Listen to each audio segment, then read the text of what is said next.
welcoming Spencer Rascoff, the co-founder and chairman of StartLA, an independent publication focused on the latest Los Angeles startup and tech news.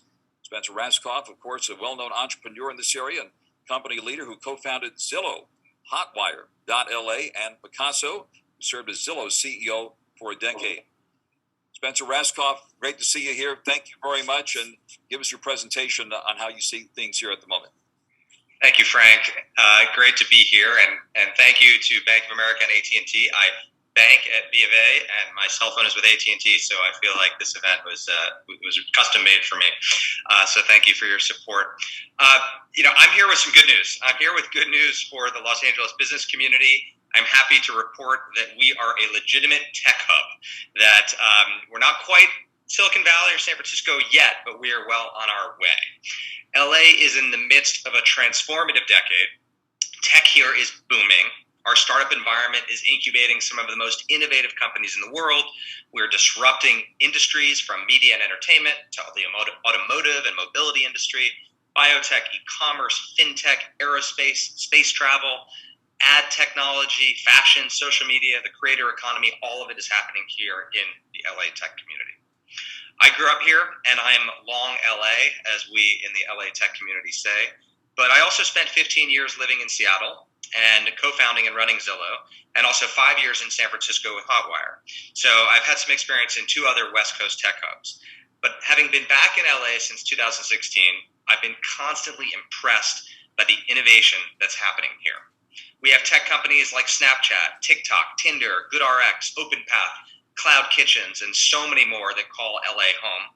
And many of the world's largest diversified media and entertainment companies have really become tech companies, sort of quietly under our noses, and are essentially headquartered here. So Netflix is basically headquartered in Los Angeles.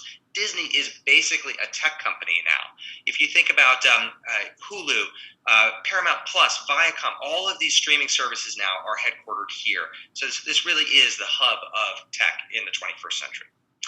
So large companies are, of course, great for job creation and attracting top talent, but they also fuel our growing startup scene.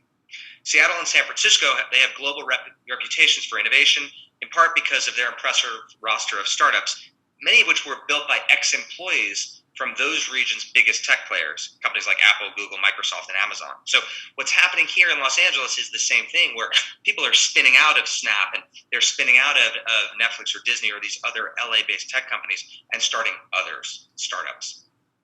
As a founder, an investor, and an executive, I'm seeing many of these same components here in LA that fueled San Francisco and Seattle's growth.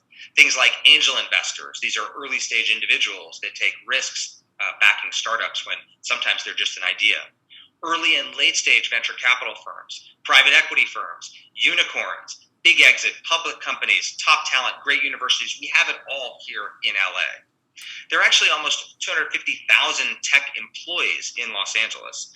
And last year alone, there was $9 billion in venture capital invested into Los Angeles. These are big numbers, bigger than most people realize. We have everything that it takes here to have a huge tech community. We've got the big companies, entrepreneurial talent, growth capital. This in turn fuels the venture capital community as well. And just in the last 5 or 10 years now, we've developed a very robust VC ecosystem. We have firms like Upfront Ventures, Crosscut, M13, Anthos, Graycroft, Fifth Wall, March Capital, and dozens of other venture capital firms based here in LA, as well as lots of angel investors like my firm, 75 and Sunny, which of course is a nod to our unstoppable, unbeatable weather in Los Angeles. Our massive startup ecosystem is what planted the seed for me to help start StartLA, this LA-centric and Southern California-centric news and events company that I started with another LA native, Sam Adams, who serves as our CEO. The goal of StartLA is to shine a light on our booming tech and startup communities and give them a broader media platform to share their stories. I strongly believe that journalism plays an important role in growing the business community, and that's why StartLA, I believe, is so important to helping the LA tech community achieve its full potential. Launching StartLA just within months of the COVID-19 pandemic was a challenge. Like all of your businesses, we at StartLA also had to adjust and adapt to the new reality of COVID and quarantine. But with all of the continued innovation in the LA startup and tech ecosystem, there were plenty of stories for us to tell. We published hundreds and hundreds of stories just in our first year and attracted hundreds of thousands of users every single month reading about LA tech. In fact, we're seeing this current climate of remote work culture, this hybrid work environment that has actually expedited the decentralization of tech, particularly this exodus out of the Bay Area, which LA has been a big beneficiary of. Many, many tech executives and employees have moved out of the Bay Area into Southern California through this new COVID hybrid work from home environment.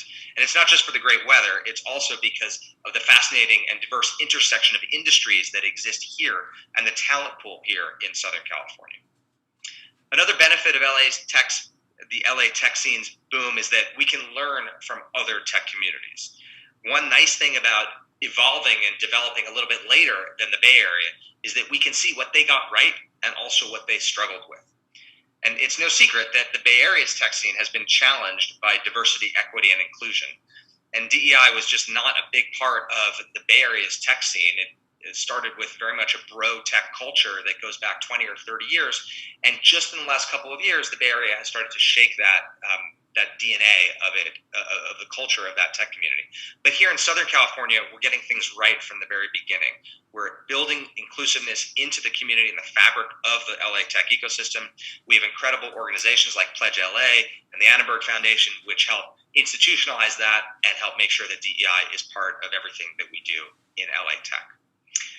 In .LA, we've also built an editorial strategy which brings attention to startups with underrepresented founders and teams, and DEI principles are a huge part of our mission, as well as the mission of many other local tech companies. So LA's future is very bright.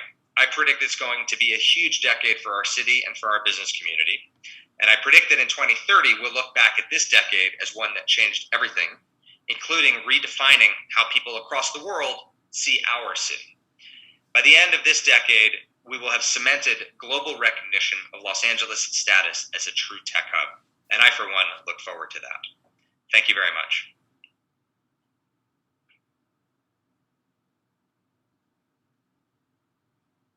Thank you very much, Spencer Rascoff. Congratulations on .LA, and I'm with you all the way.